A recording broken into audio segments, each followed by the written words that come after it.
Welcome everyone. This is official checker training plus. So we are having a limited number of poll workers. And so the official checker will also be the person who's looking at the ID and will also be the person who is handing out the ballot to the voter. So we like to think of you for this election as super checkers, okay? I didn't quite have a chance to put together a full super checker logo, etc. But consider yourself super checkers, and we do believe that the volume will be low enough that it's not going to be an issue. So we're going to go through the standard official checker deck, which you've all seen before, but we're also going to go through some of the additional pages for the ballot clerk and just a little bit of basics on the ID.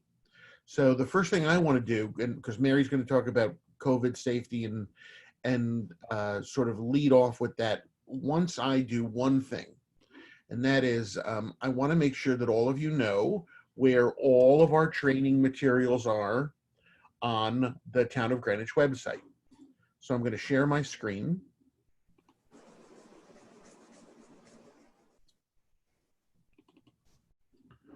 Okay, and does everybody see Google now? I'm hearing yes. Yes, yes. The answer is yes. Yes. Okay, so you would just type into your address bar greenwichct.gov/vote will take you directly to our page.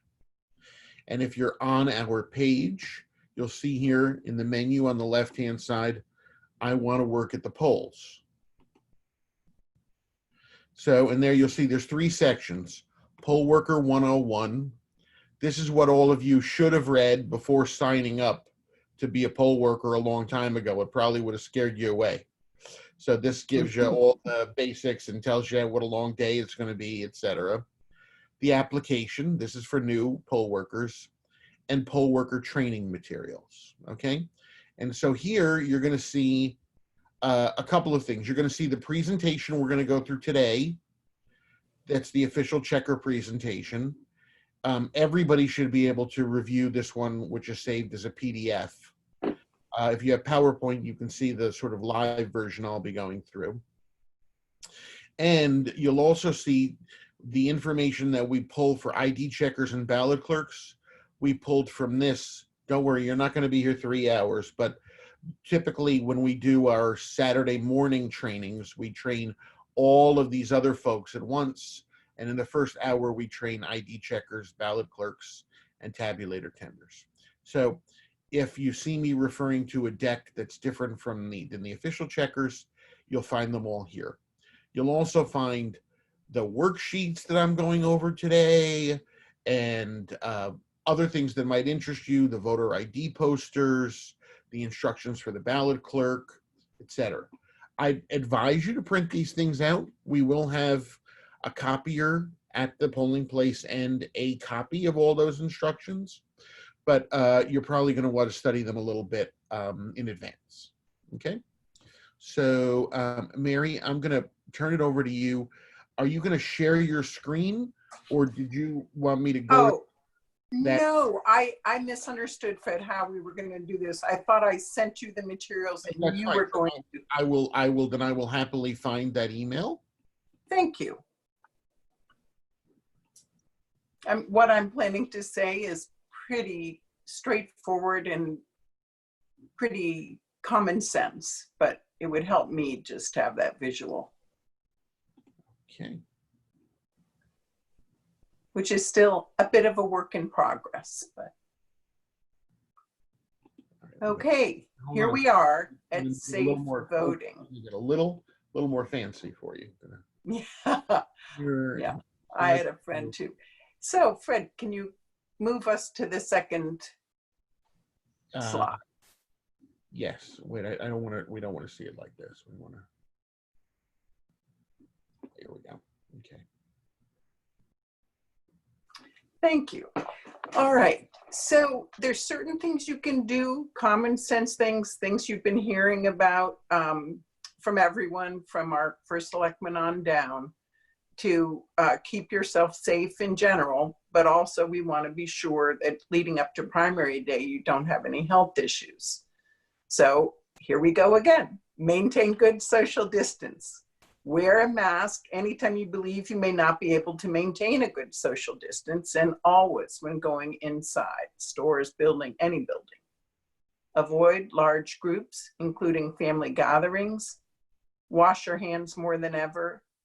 And this is very important. If you believe you have come into contact with anyone who is not well or who has been exposed to someone who is diagnosed with COVID, let us know right away. Our goal is to make this primary election as safe as possible. Don't hesitate to call us, even if it's the last minute. Everyone's safety is the most important thing. We won't have any problem if you have to cancel at the last minute, and we'll be very happy to hire you again in November. So next page, please. So this page is a little bit of a work in progress. I will be sending an email to all of you with this information. You can get a quick COVID test, a 20-minute turnaround, but I'm hearing different things about the ease with which you can get the test. I'm a little uncertain about the cost. It may be covered by your insurance, it may not be. So before I send this around, I'm going to be doing further research. So we will move on to the next. All right, now we are on August 11th. Please, when you get up in the morning, as early as it is, take your temperature, and if you have a fever, give us a call. We have decided, Fred and I decided that it would be safer if we didn't supply food for everyone at the polling places. People should be responsible for their own food and beverages. And you will be getting $15 additional on your pay for the day to cover that expense. But that way people won't be, coming into contact with each other's food.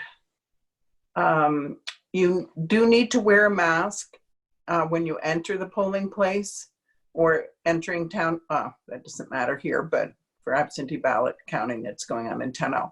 You must wear a mask, and you must wear the mask really for the entire day. And what I didn't put here, but this is very important, that the turnout, we do not expect the turnout to be very large at the polling places, and it should be very doable for every poll worker to get sufficient breaks, to get outside, move away from other people, take your mask off for a while, and give yourself a break. And do not hesitate to ask your moderator to just speak right up and say you need a break. It's not easy to wear a mask for a long period of time. We all know that, but it is a requirement. We have a lot of safe voting supplies that will be at every polling place. We will have additional masks there for you to, if you feel you want to switch your mask out, you're welcome to do that. We'll have plenty of disposable gloves. I did speak to a doctor today about disposable gloves, and she said, yes, it does help to wear disposable gloves, principally because it reminds the person wearing the gloves to keep their hands away from their face, which is good. So we do recommend that. And next slide, please. Okay, you can sanitize the gloves that you're wearing with hand sanitizer. Replace them every few hours. use of the restroom. You do want it, we'll have plenty of hand sanitizer at the polling place. Use the hand sanitizer before and after you use the restrooms. Really, anytime you may come into contact with a surface that other people may be coming into contact with, whether it's a handle on a door or whatever it may be. Next slide, please. And here we are. We'll be emailing this to you, so you'll have our contact information. But I did want to mention one more thing. One of the people working at the polling place is called the tabulator tender / COVID safety monitor. And that person's job will be to go around the polling place and sanitize surfaces periodically, sanitize if voters choose to use a privacy booth, that will be sanitized, and you know, whatever else that needs to be done related to that. So if anybody has any questions, I'd be very happy to answer them. So if you have a question, you'll need to unmute yourself. If you can't unmute yourself, wave frantically, and I will try and notice that you are have a question. Hi, Fred, it's Jill. Yes, Jill. Anyway, so as the official checker on the ID checker and the ballot hander-outer, where is the computer checker? Are they there too? There is no computer checker. There's just So there's no way to double check numbers because you think it's going to be slow and there won't be time to make a mistake. We anticipate, while I do think you're going to have some people who are going to give up on absentee ballots because they've been sent out so late, but we do anticipate, given that there's been 7,000 applications for absentee ballots, that's an awful lot of people coming to vote in an election, which is or primary, which is a fait accompli. So yeah, we think we're just going to have, I'll call them sort of hardliners who are going to be showing up at the polling places. So yeah, you know, but then yes, the answer is that is there going to be a computer there when someone shows up and I say they're not in the book, so I know to send them to whatever district they should be at? The moderators and the assistant registrars are given a website and a password to go to on their phones where they can look up any voter in town. Okay, thank you. You know, while we're on this topic and still a little bit in the safety area, we normally, the ballot distributor has a privacy envelope that they give to the voters. But in an effort to reduce contact points, we're not, we won't have privacy folders. In front of your desk, which there will be a plexiglass screen between you and the voter who arrives. Okay. And there will be just simply a stack of plain paper. If somebody feels for whatever reason that they need, this is such a simple ballot, we're thinking that people will just hold their ballot, mark their choice, and put it in, you know, the machine. But if they want privacy and for some reason as they move across the room, they can just take a piece of paper and place it on top of their ballot. So there will be no privacy folders. Okay, thank you. You're welcome. I have a question, Fred. Is there was that separate checker for Republican and Democrat? Yes. So there will be, and how many people will be on the table? Just you, super checker. Oh, just one? So we do everything, okay. Oh. Now, That's going to be like two people then. So I did want to go over a couple of different things here. So we are supplying you with PPE, and including there will be a plastic shield, Oh, I forgot. Yeah. 30-inch high plastic shield between you and the voter with a little slot. And you also get to wear, if you like, one of the super fashionable face shields. Okay, they're optional, but we have them available to you. This is a good way to wear them. This is not a good way to wear them. Okay? That's only if it's your birthday and you need to let people know that you have to celebrate your birthday while working in the registrar's office. Okay. All right. So now, one more thing, because this is recorded, the people who are recording this week can't really take attendance. So we told them that there's going to be a little quiz for them. Okay. And so 3 times during today's presentation, we're going to stop. And those people are going to have to pay attention, and they're going to have to tell us the answers to 3 things that are going to happen during this. So here's the first one. So the first one is that tomorrow is my anniversary. And my wife, by the way, should be watching this, okay, because she skipped today, and she's going to be an assistant registrar. So the first answer, this was our save the date from 15 years ago. So the first answer to the first question, let me see where my answers are. Okay. First answer is, I love Meg. Okay. So you guys, you've already passed, but people who are watching this, they need to write down and tell us the answer to the first question, I love Meg. Okay. All right, now we can proceed with training to the next section.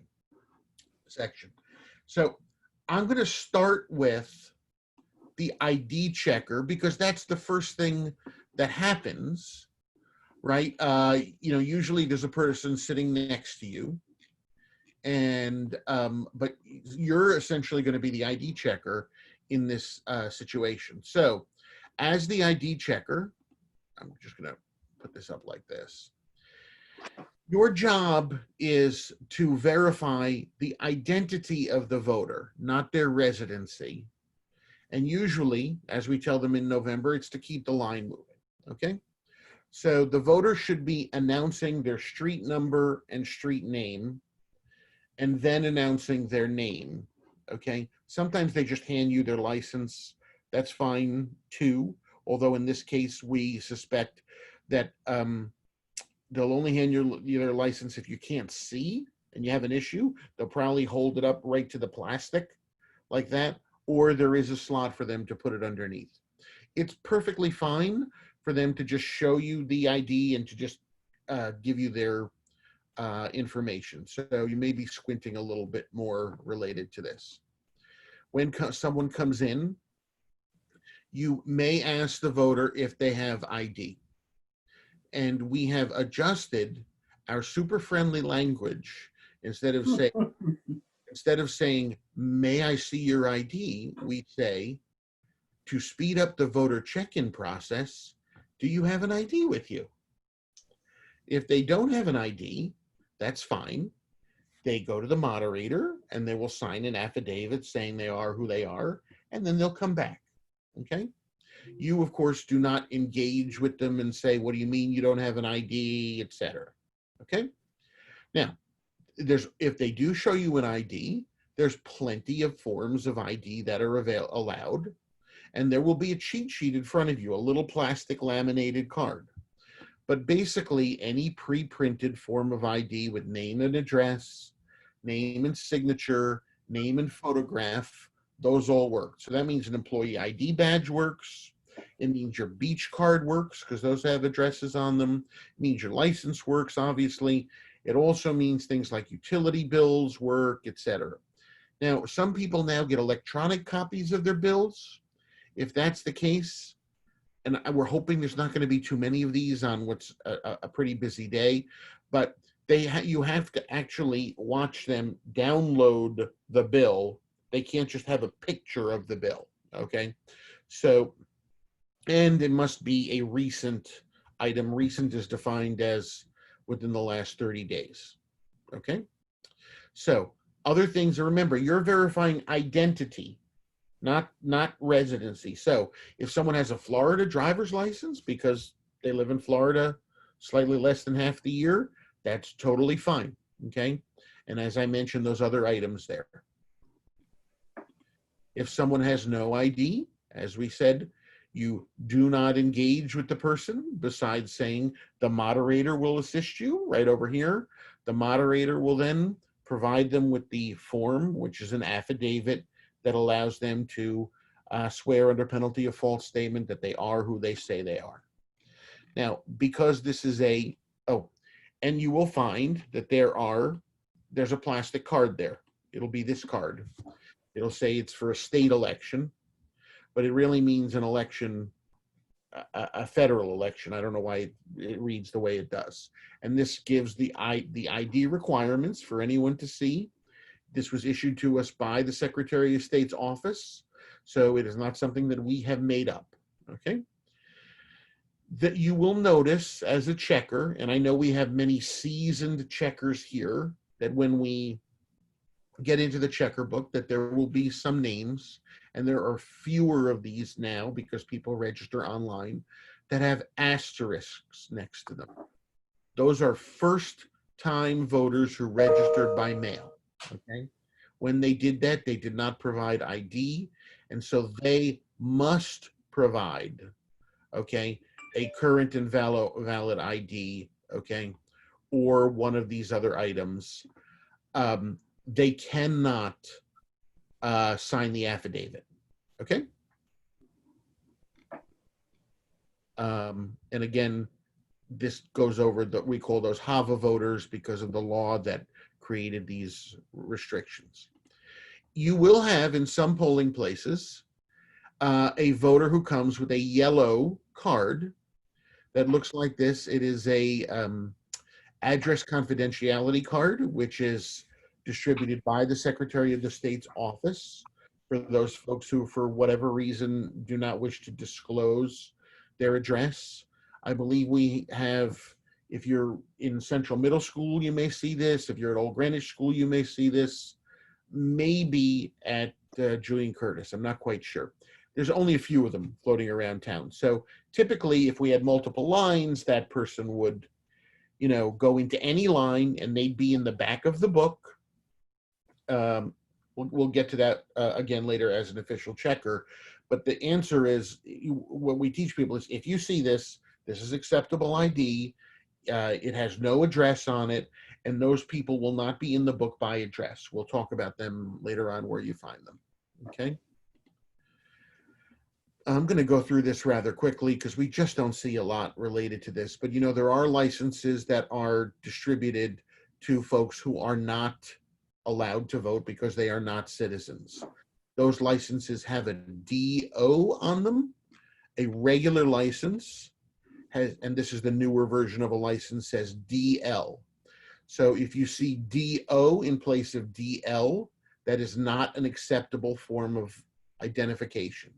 Okay. Some people may also have these new temporary driver's licenses. I wish I had a clearer copy of this, but basically it's a piece of paper with a little printout that looks like a license at the bottom. That's what you get now if you go to DMV or that location in Stanford where you can renew your license, and then your license gets mailed to you. Okay. And that is acceptable. Oh, yes, absolutely. That is acceptable. Okay. So you also will know, those of you who have done this before, that there will be a tally sheet in the back of your book. Usually we ask the ID checker and the ballot clerk to pull those sheets out and hand them. But since you're the super checker, you're going to have plenty of sheets there. Not to worry. Only use one of them.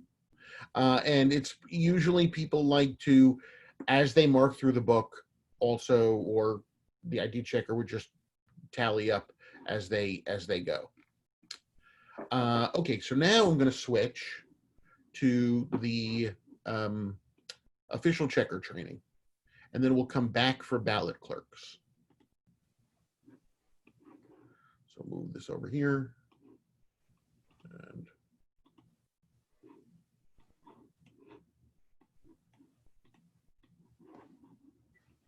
okay.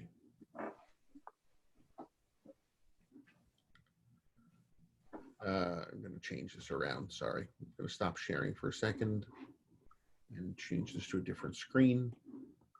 Any questions while I'm doing this? So, hi, Fred. It's Francesca. As being the official checker, all the checkers, we also have to do the ballot checker, right? Right, which basically just means you're handing people a ballot. Okay. Okay. So That also includes the spoilers? we will get to that. Yes, if there's a Okay. spoiled ballot. Right. So when you're using your tally sheet, there's one specific, but you only want to pull the one that's specific to ballot clerks because it has a few more items on it. Okay, so let me back here and go through all of the fun stuff that happens.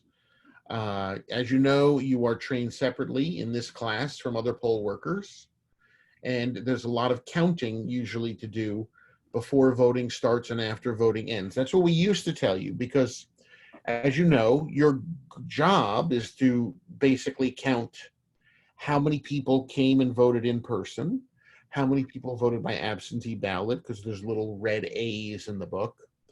And it's a lot of counting. And a lot of times we go through a system related to that where you count up how many people are on each page.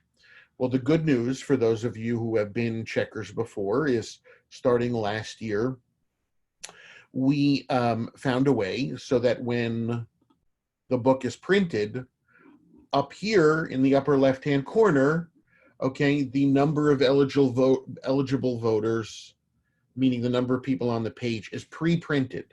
So you do not have to count how many people are on the page. But what we do ask you to do is we ask you to think of each page conceptually like what I'm showing on the screen and keep track of things as the day goes on. And the reason why we ask this is because it makes you getting out of there in the evening at 8 o'clock much faster, okay? So this is a key page that I would suggest that you print out or you sort of keep with you because it gives the concepts when you're new to this. So in the upper left, that's where we track the number of eligible voters. In the upper right, that's where we track the number of absentee voters. In the lower left are basically the number of people who may vote by tabulator, and that's basically going to be everybody who's not an absentee voter. And then at the end of the day, you add the number of in-person votes cast. Those are the cross-offs. So as the day goes on, to use this as a sample page, and I know many of you have seen this, this page has 61 voters. And when you get this book, it's going to have a set of red A's for everyone who's voted by absentee. And if things work out correctly, we've actually now got the programmer, so it's actually going to already have those counted up for you, okay? Your starting number. Everyone needs to say a little prayer on that because some other things are not working out right in the state, but if everything works right everywhere else, our program works. And then you'll notice that down here, the number of people eligible to vote in person is just subtracting these two numbers, okay?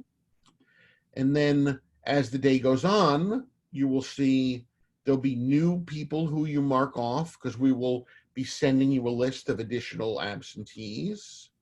And I'm going to go through this slower, but this is generally what happens during the day, okay? People get added to the book, people get deleted from the book, okay? People vote by provisional ballot, etc. Until the end of the day, suddenly your nice neat book has all these cross-offs and, and markings in it, and it's nowhere near as neat as it had been. It looks like this.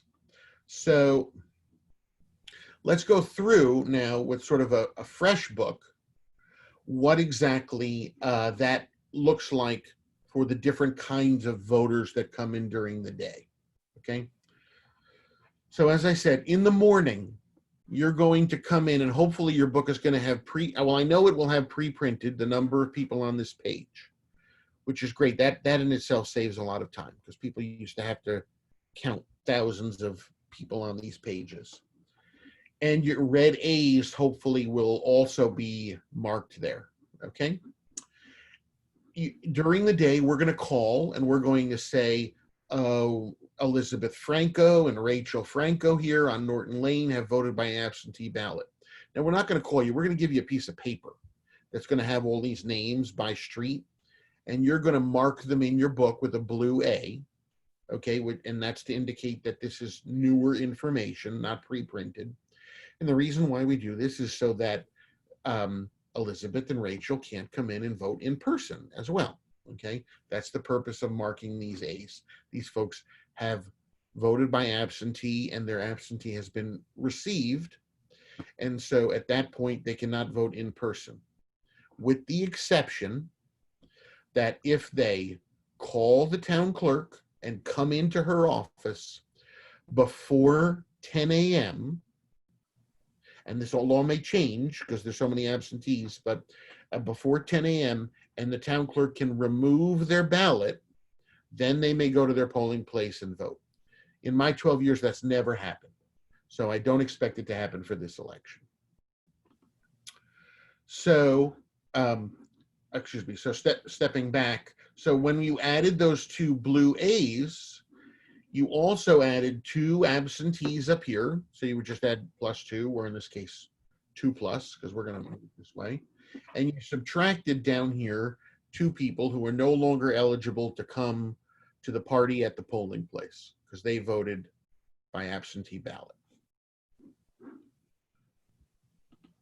Now, the next thing that may happen is a voter may come to the polling place and say, you know, I just moved into town. I'm sorry, I didn't move into town. I moved across town. You know, I used to live over in Chickahominy, and now I've moved to North Mianus, and I live at 20 Norton Lane, and the moderator checks into all this and says, yep, the person is here. You may write them into the book, okay? And so at the bottom of the line, now just conveniently, I made that person number 20, but you would just do it at the bottom of the street, no matter what their name is. You would write that person in, and then you would cross them off. Now, I'm not crossing this person off in this particular example because there's other reasons why somebody could get written into the book. One reason is they registered to vote after the books were printed. Another reason could be they were an unaffiliated voter, and the day before the election, they said, oh, I want to be a Republican or I want to be a Democrat. I want to vote in that primary. So what happens is we send what's called a supplemental list to the polling place. The moderators will bring it and give to you. And our advice is always not to keep that list and say, oh, I should check that list. Write the people in to the book when you get the list, okay, because they are eligible voters, okay? And that way you don't have to always think, do I have to check any other pieces of paper, okay? In the same way, we'll talk a little bit about 18-year-olds.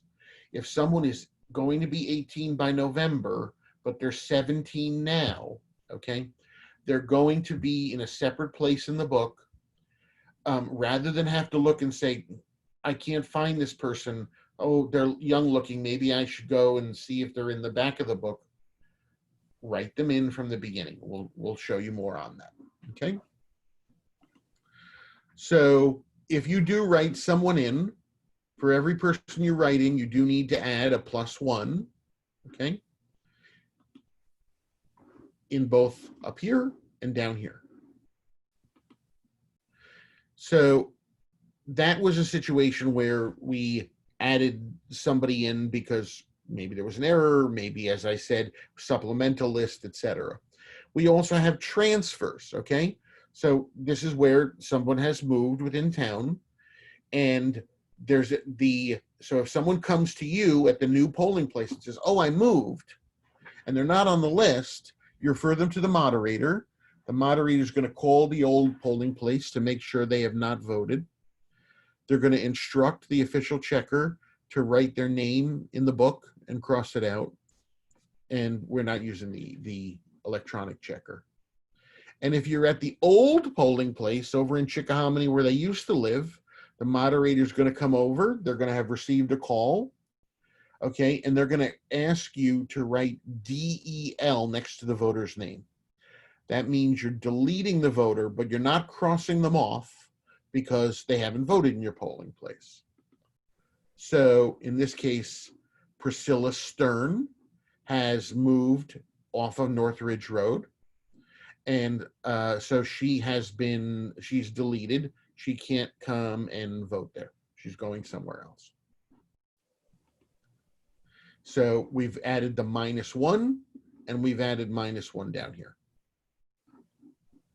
Now, you may also see, and these get rarer, although you may see them at the primary because there's no EDR, election day registration. That's only for elections, not primaries. You may have somebody who is not on the active list and they have been challenged in some way. So maybe someone has said they don't live in this location, okay? Or they don't have ID and they're one of those HAVA voters. They can be offered a provisional ballot. The moderator knows all about provisional ballots. They know how to issue them. They know how to seal them, etc., and keep them separate from the rest of the ballots. And they are available for the primary. You will be responsible for simply marking a PB for provisional ballot next to their name if the moderator tells you to, and do not cross the voter off. Okay? You're not doing anything up here, and you're not doing anything, you're not doing anything down below either, okay? Because it's a provisional ballot and the voter status is still uncertain. We also have, got to go back. We also have a situation where a voter could be challenged. A challenge ballot is a situation where a voter, let's see if I can find that page. Let me go back here. A challenge ballot is an unfortunate situation, usually where a neighbor is challenging another neighbor. And I have seen this, okay? So someone has, come in, maybe they didn't register in their other town or whatever. They don't know how to do it. They used to live here. They come to the polling place and someone says, I know you don't live here anymore. You sold your house 6 months ago, etc. So a couple of things happen in that case. Oftentimes the voter knows they're wrong and they just walk out, okay? If, however, they insist, no, I still live there, okay? But someone is challenging them, the moderator can decide to either, number one, just let them vote, or number two, issue them a challenge ballot. A challenge ballot basically means that that ballot is sealed and it's basically opened on, after going before a judge in the event of a very close election, okay? But so in this particular case for a challenge ballot, someone is being challenged for identity, for disenfranchisement for a felony, or for simply not living in the district. The voter is on the voter list. They have to be there or they cannot be challenged. That's a situation for a provisional. And the moderator makes the decision. So again, for you, you're basically just, important part is the moderator is going to say, this person's been challenged. You put a CB next to their name. You don't cross anything off. Okay? So both of those I spent quite a bit of time on, but the bottom line is the moderator is going to come over and either tell you to do this or you're not going to see it during the day. So let's see. The final thing that happens during the day is people come in, and this is not just the final, this is what happens the majority of the day, and they show ID, they vote, you cross them off. Okay, hopefully you cross them off with a ruler or something. We will have rulers, and it's a little straighter than the cross-offs that I made with my mouse. Okay, and now at the end of the day, the moderator says, okay, it's 8 p.m. You add up the numbers in those corners. So you started with 61 voters, you wrote in one name, and you deleted one name. So, and that's why you're still at 61 voters. You started with 3 red absentee ballots. You added 2 more because we sent you a new list. And by the way, you'll be adding a lot during the day. There'll be a lot of those blue A's because there'll be a lot of ballots still coming in because of the tight time frame on this. And so you'll sum that. Same thing down here. It's basically just doing your math. And then you'll tally the number of cross-offs on the page. Okay, this was an easy page. It only had 5. Many of your pages may be like that. In a busy election, what I found a good tip is smart checkers don't try and count all the cross-offs on both lines. They count one side because they may have 20 of them here, and they count the other side. They make notations, and then they add it up down here. Okay. So Fred, you're adding it up in the lower right corner. Your image, you, in fact, are in front of the lower right corner, just so I'm just mentioning. Well, that sure. So anybody, Yes. yeah, so people can get rid of or move around that window, which has the humans in it, you know, has Oh, thank you. yeah. So you can probably, you know, either hide that or move it depending upon what kind of device you're on. But yes, there's a 5 in that lower right-hand corner. Thank you. Sure. So again, keeping the concept in mind, we had 61 people who got invitations to the party. 5 of them voted by absentee. 56 more were eligible to come, and 5 of them actually showed up. Okay. Now, I mentioned 17-year-olds. This is super important, okay, because you're going to have very enthusiastic 17-year-olds who are going to want to vote, okay, because they're going to be 18 before Election Day. And I'll point out and give a little shout out when I made this, my now deputy registrar, Ryan Emilio, was not yet 18 at this point when I did this 16 years ago. Excuse me, in 2016, 4 years ago. So he was on this list, okay, because he was going to be, as of September 18, which meant for Election Day, he was going to be eligible to vote. So what's Election Day this year? Who knows the date? I'll tell you the date so you don't have to unmute. It's November 3rd. So anyone who has a privilege date before November 3rd, 2020, you should be writing into the regular pages of the book on their street, because if they show up, they're eligible to vote. Don't rely on having to say, let's say, looking for. Francesca, did you have a question? Because you got unmuted. All right, well, you're muted again. There you go. All right. Okay. So she's putting on headphones. Good for her. Okay. So again, this is really important because a young person comes, this is going to be their first experience voting. And we don't want them to be in a situation where somebody says, oh, you're not on the list. They're not going to say, well, maybe I'm in the back of the book. They're going to walk away and they're going to be dejected and they're going to have the worst possible first voting experience. And we don't want that to happen. So you're going to see this page. You know November 3rd. You see any of these dates or earlier than that, write them into the main portion of the book. so that it's easy to find them when they come to your polling place. let's see here. You may also find people here in the back of the book. You may look at this, but most likely you're just going to be referring people to the moderator if they're not in your list. But these are people who changed parties too late. So they may show up at a Republican primary, but their party privilege was not earned, because if you change parties, go from Democrat to Republican or Republican to Democrat or independent to Democrat or Republican, it's a 3-month waiting period for your party privileges. I'm still waiting to find out what the privileges are of the party, but if someone lets me know, that would be great.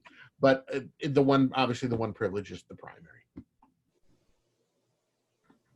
Okay, so at the back of your book, there's this worksheet, and we have this, nice worksheet that we've tried to put in plain English, which we need the answers to before you go home, okay? Because we need to fill all this stuff out and send it up to the Secretary of State that night. And what's really important, I will emphasize it, is the number of people who have been crossed off the list should be really close, if not exact, to the number of ballots that were cast for all of these candidates, okay? So and remember, there's not a lot of checking that can go on during the day, because, oh, by the way, that's the other thing. There's no tabulator. We're going to be counting the ballots by hand, okay? So you won't really have that place to check in the middle of the day. It's all on you, super checkers, okay? And then at the end of the day, they'll count up and say there's 350 ballots, and you'll have 350 checkoffs, okay? Exactly, I know. So the total number of names in your checker book, and it's going to be pretty big for these districts, right, is about 1,000 or 12 or 1,500. It'll be pre-filled. It's Tom. Sorry, that's my Alexa. The number of names you added to the book, that's going to be all the people that you wrote in, okay? So that's going to be the person who moved into town or moved into your district, and it's going to be those 18-year-olds, and it's going to be any names we give you on the supplemental list. All of those names are then going to be counted up as being added in. You're going to choose how many names you deleted from your book and how many names were in your book after the polls closed, okay? So watch, here's how we do this. See if I can make this work. So there were 61 in that page, if we pretend that page was your book, okay? Excuse me, one second.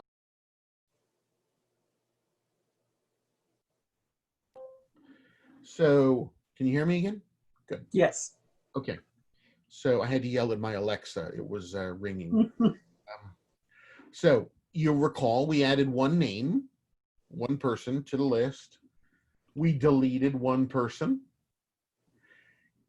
And so this is just math, okay? 61 plus 1 minus 1 still remains 61 in this case, okay?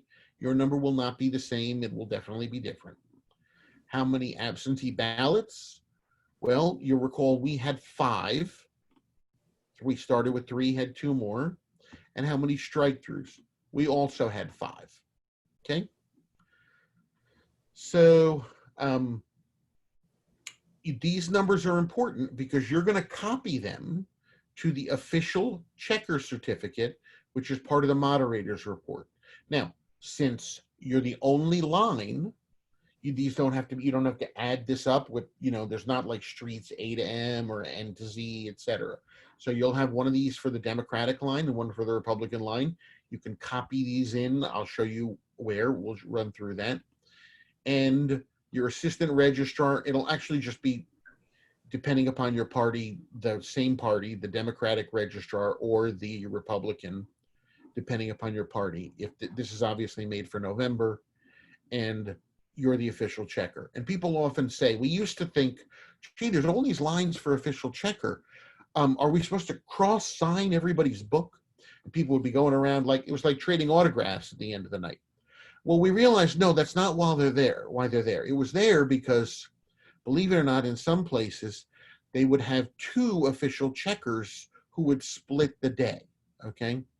Now, how they made that book balance at the end of the night, I don't know with two different people, but we don't do that. And not only are you official checkers, you're super checkers, okay? So don't forget. So here's a tally sheet. Don't use this tally sheet. I'm going to show you a different one that's going to specifically say for ballot clerks. You're going to want to use that one because it's going to remind you of some things. But you all know how to use a tally sheet. So here's the official checkers certificate, as I mentioned.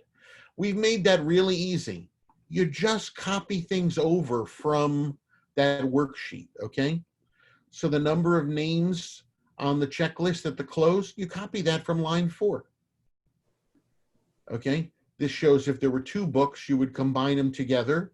But in this particular case, you're just going to pull them from the checker worksheet.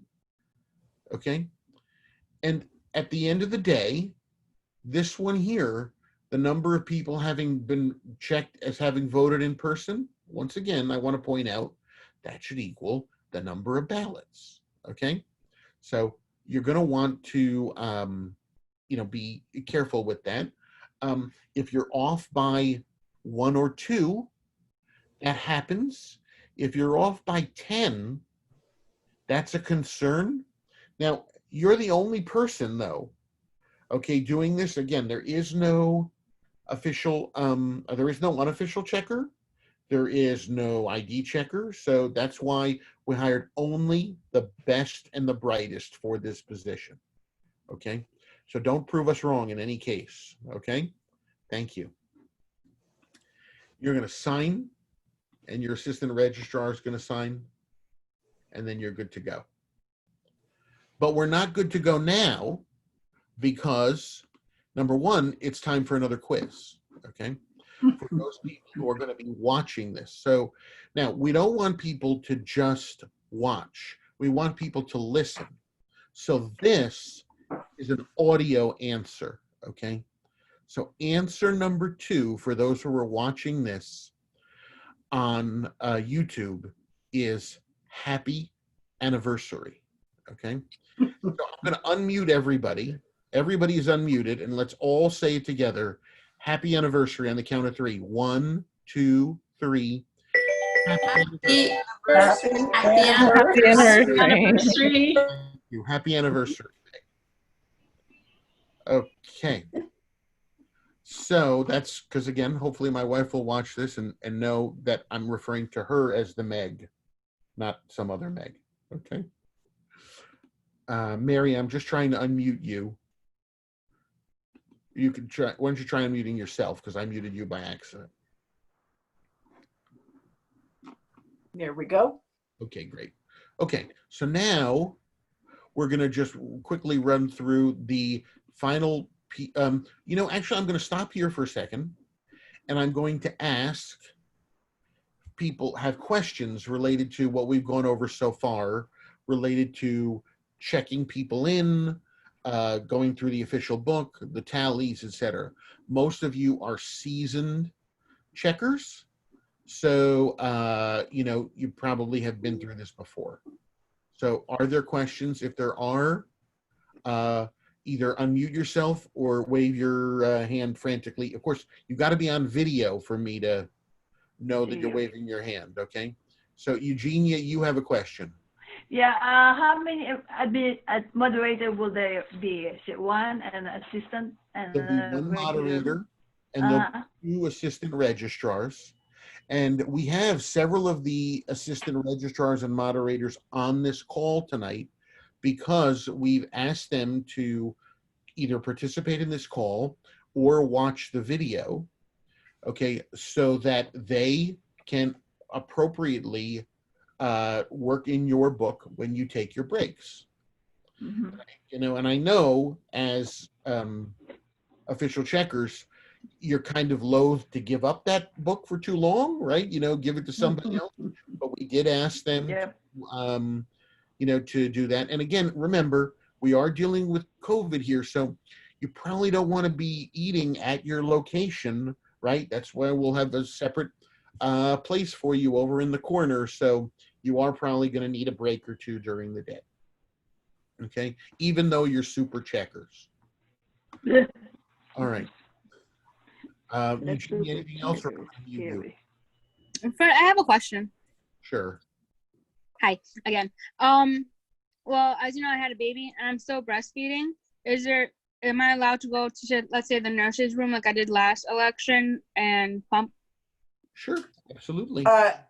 I'm not sure about that, Fred, because they're very restrictive on the communication we've gotten from the Board of Ed is that would mean that they would then need to sanitize additional parts of the school. So I think we'll need to check. We'll check, but I think that's sort of an ADA kind of thing. I don't think you can say no to that, Mary, to be honest. Okay. I mean, I certainly don't want to say no. I just don't want a problem at the time. I know, I understand. I understand, but I just don't think you can say no, right? So, but we'll talk to them and we'll double check that, Francesca, very quickly for you. Okay. I have a question. Okay, Tony, you have a question, and I know Yeah, Margaret. the numbers that you gave us, are those cell phone numbers? Yes, they are. Okay, because if we have to cancel at the last minute, I guess we'll be able to reach one of you. Come on, I know the wheels are turning. No, but don't be thinking you're going to suddenly cancel it. No, I'm just saying, yeah. All right. I know just because I let you all know you're super checkers and we can't, be having all these calls now. All right. Marguerite, I'm going to, oh, you've unmuted. Great. So, Fred and Mary, the Zoom on August 4 is another one for us to attend. I didn't quite follow the difference. So what that is if for some reason, we made it for two reasons. For somebody who had, after looking at the materials, you had more questions, that's totally optional. And we also made it so that people who watched the video and wanted to ask questions would have an opportunity. So for those of you who were super checkers who came tonight, you do not have to attend that unless you find in your readings that you have an additional question. And you're also more than welcome to just call Mary and I during the week and we can answer your question. Okay? I have another question, Fred. Go right ahead, Eugenia. Are you gonna email us the materials? You're gonna send it out to us so we I'll can send you print the it? link to the town hall website, Oh, okay, where you can download them, right? That's one of the reasons why I showed it today, because it's easy to get, because there are a lot of different things, and you may not want to print everything out. Some of it you just may want to read. But we'll send you that, and we'll send you the link to this recording, okay, so that if you want to review anything, you can always watch the recording on YouTube. okay.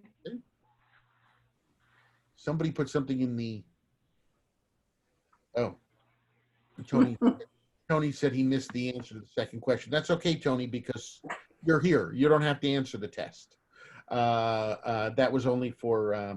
But shall we give him the answer? Happy anniversary. Happy anniversary. Yes, I have a question though, Fran. Sure, go ahead. On your anniversary, when you got married, was it this hot? It was a pretty hot day. Yeah, actually. My mascara was running. I hope that there would be an air conditioning where we vote, when we go to work. Well, so many of our schools are air conditioned, and we have these gigantic fans to blow the COVID around in the other locations. Okay. So yeah. So between the mask and the gloves.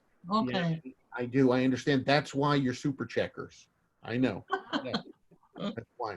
All right. So I'm just going to quickly go over. Are there more questions, or I'll go over? Question from me, Fred. It's Lucy Macaluso. Lucy, I'll take two questions from you. Go right ahead. Oh, what a sweetheart. Thank you. Someone just mentioned that there is another Zoom meeting on August 4th. I thought it was August 1st. So what that person was referring to is we created the meeting Yes, Okay, and so Yes. you're talking about your moderator meeting. right, That's on August 1st. Right. On August, on yes. August 4th is a optional Q&A session. So if people have questions after all of this training, I see. Okay, there's one for official checkers, and there's one for moderators, and there's even one for absentee ballot counters. So, okay, okay, very good. Yeah. Cleared it up. Thank you. sure. I'll be on the 1st. All right, thank you. All right, so so if you have no more questions, please mute yourself, and I'm going to run through now the ballot clerk materials real quickly. I'll share my screen again and get up the right stuff here. Okay, so there's one final answer too, so we have to make sure we do that. Okay, share screen. Okay, so ballot clerks. So as a ballot clerk, you're also going to have, and the assistant registrars and moderators will help you with this because they usually help the ballot clerks with it. There's a sample ballot, which is displayed on the wall of the polling place. And we also usually have one there next to you. Now, because this is a primary and hardcore voters typically come out for a primary, they know what to do, okay? They know how to fill out the ballot, etc. In November, not so much. You get people, 30% of the people only come out once every 4 years, and so it's more important that we explain to them how to use the ballot, etc. But in this case, the ballot's very simple. They're going to only have one box to fill in. They choose whoever they want, or there's a box for basically none of the above. They call it something else, do not commit or something. But so I don't think you're going to have a lot of issues related to that. When you start the day, you're going to get the ballot worksheet, which I will show you from the moderator. And they're going to work with you to basically count how many packages of ballots there are. You're going to, you don't have to count how many ballots are in the package because the printing is not perfect. Sometimes there's 99, sometimes there's 100, sometimes there's 101, okay?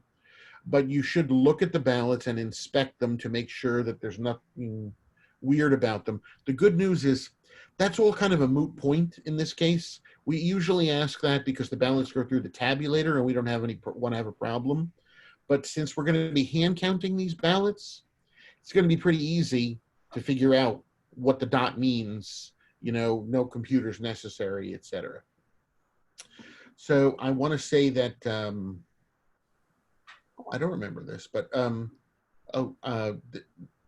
apparently in 45% of our districts, Mary must have found this statistic, we had someone who reported that some of the ballots were stuck together. Okay, so you know, you do want to make sure that you're only giving out one ballot at a time. Okay, now we usually have privacy folders also. So before we do that, we'll go over privacy folders and spoiled ballots, etc. Okay, so as I mentioned, in the back of your super checker book, there will be a tally sheet that says Ballot Clerk. Okay, this is a great sheet to use for you because not only does it have the marks of how many people have voted during the day, you're also going to be, if somebody makes a mistake with their ballot and spoils it and you have to give them a new ballot, you'll also have to track that. Now, again, I don't know how many people could possibly make a mistake with this, right? You're voting for one person in one race. But in case someone does make an error, they'll bring the ballot back to you, okay? You will we'll go through it and you'll put it in a spoiled ballot envelope. So your job is to hand out the ballots You don't even have to worry about it being dry. We're hand counting the ballots. That's an issue with the tabulator. If a voter has questions, you don't have to say, do you know how to vote? If they have a question, they'll ask you. And we are not going to provide every voter with a privacy sleeve. Privacy sleeves, as those of you who have voted in town know, are basically manila folders. They have a big fancy sticker on them that says, this is a privacy sleeve, and shows you how to put the ballot through the tabulator. Due to COVID, we don't want to be recycling these things. So the ballots are one-sided. You can give the person the ballot, and all they have to do to maintain their privacy is turn it upside down. If for some reason they say, where's my privacy sleeve or something, we're going to give you a whole bunch of blank pieces of copy paper. Give them one. Say, here you go. Put this on top of your ballot, okay? And then they can throw that away as they leave, okay?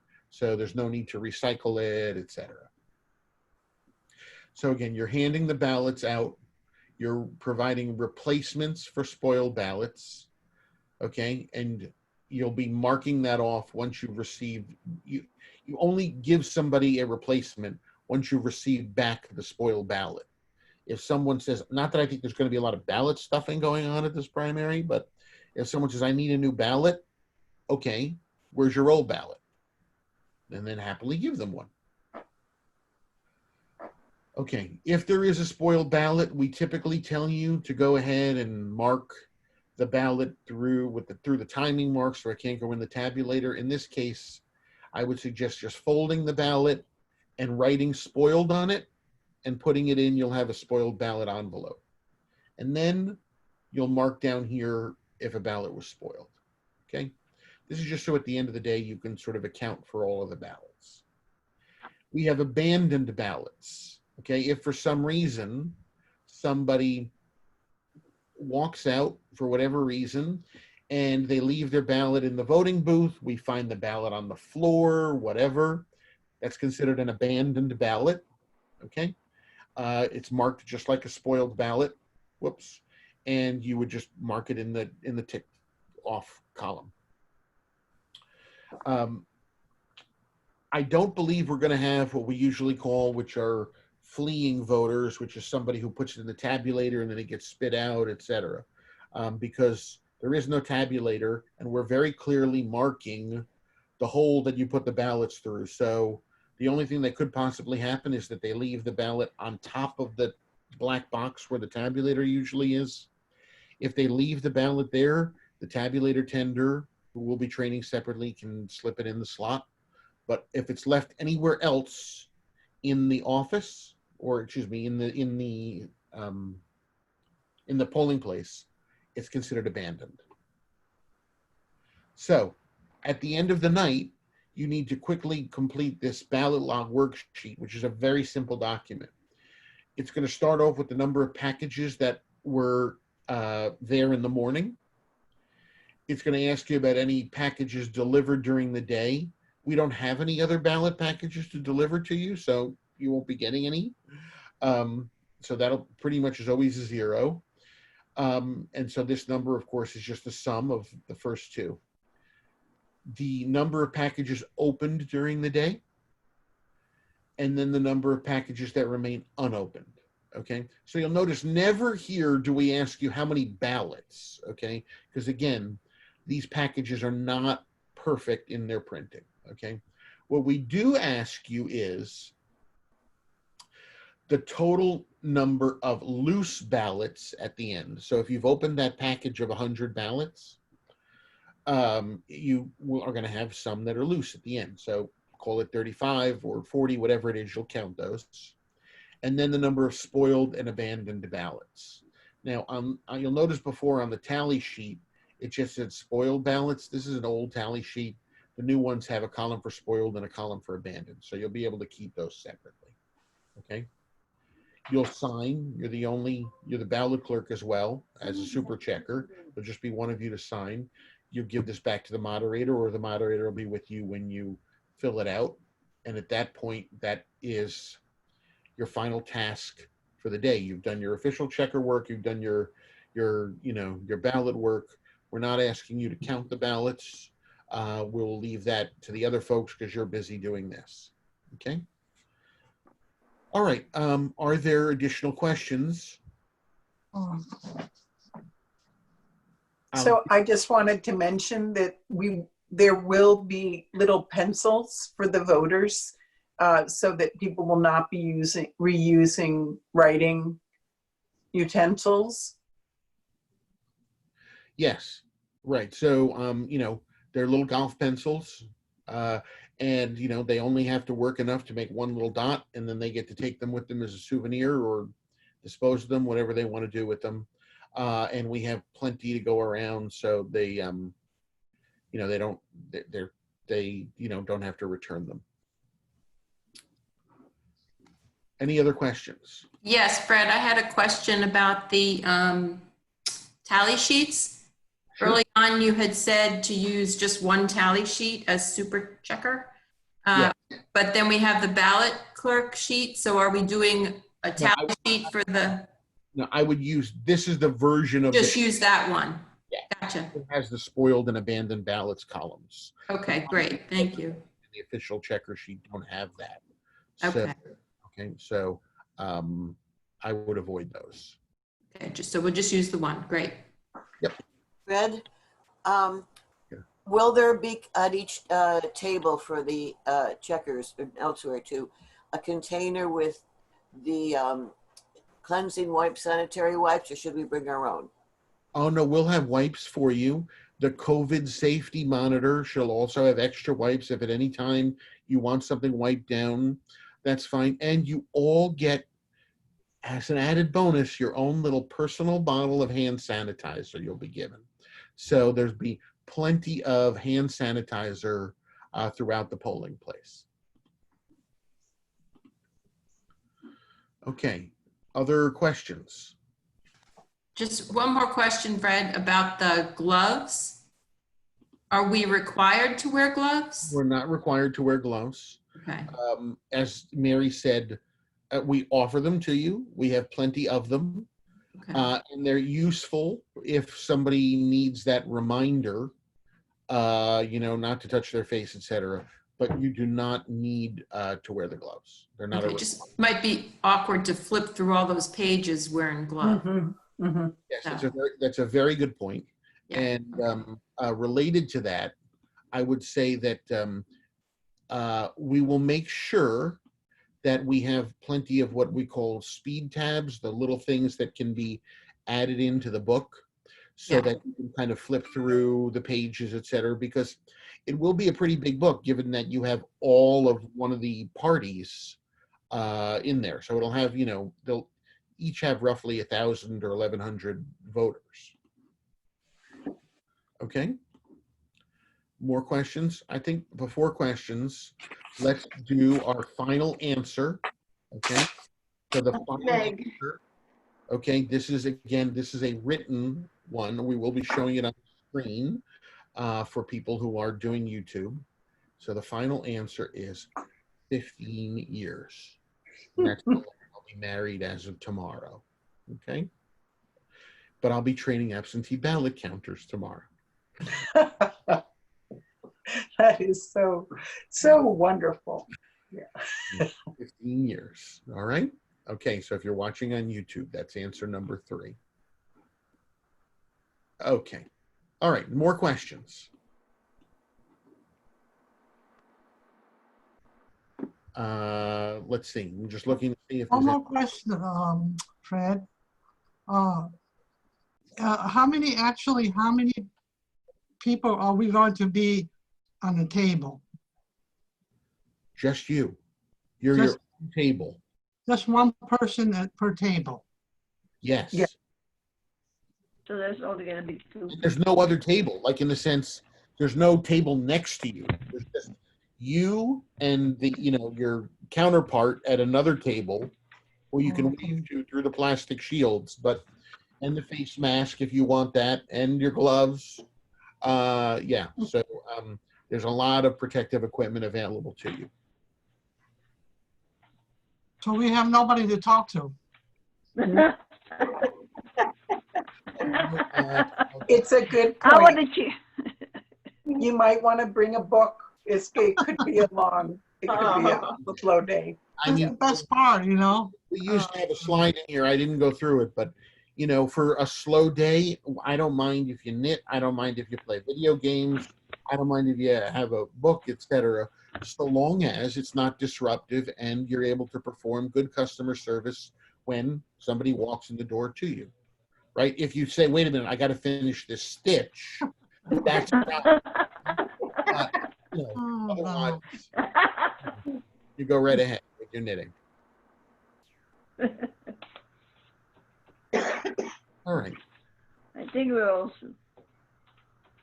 Okay, well, I'm going to then wrap it up unless there are any other questions. And Mary, Fred, it's Lucy. oh yes, Lucy. Just to confirm, there is the super checker is not using a computer at any time, right? Nope. That's correct. Okay, just confirming, right? Yep. And there'll be no computers in the blue bins. So you know. Got it. Okay, okay, thank you. Yep. Have a good night. Thank you. Okay. All right. Mary and I thank you all so much for coming. And you know, again, I will Mary and I will send out the video of this for those of you who want to see yourself on YouTube. And if you have additional questions, you are welcome to come back for that Q&A session. I'm only going to open the Q&A session for as long as there are questions. So Mary and I are only going to hang out. I think the session starts, I don't know if it starts at 7 or at 8, etc. If nobody is there at 8:15 or 15 minutes after the session starts, we're going to disappear. So if you have a question, come at the beginning, please. Okay? Fred, Yeah. do we have to answer those 3 things that you No. showed before? No, Okay. you automatically pass because you came and I see you here. Okay. All right. Good night. All Good right. night, everybody. Night, thank you. Good night. Good night, everybody. Thank you. Thank you. Thanks, Fred. Thanks, Mary. Thanks, Fred. Be well. Good night.